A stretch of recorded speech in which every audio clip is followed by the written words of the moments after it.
Doctor గారు ఇప్పుడు అద్దాలు ఇస్తున్నారు లేదా కాంటాక్ట్ లెన్స్ ఇస్తున్నారు. సో ఇవి లేకుండా చూపుని శాశ్వతంగా మనం సరి చేసుకోలేమంటారా?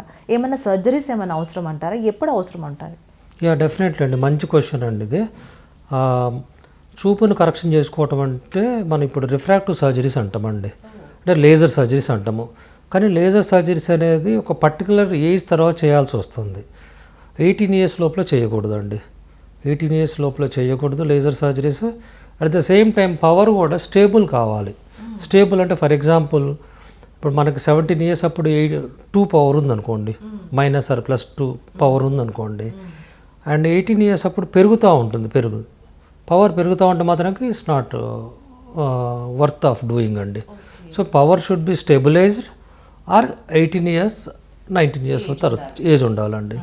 దాంతో మనం రకరకాల రిఫ్రాక్టివ్ సర్జరీస్లో పిఆర్కే అని, లాసిక్ అని, ఇప్పుడు కొత్తగా స్మైల్ అని టెక్నాలజీస్ వచ్చాయి. దాని ప్రకారం మనం పవర్ పూర్తిగా తొలగించవచ్చు.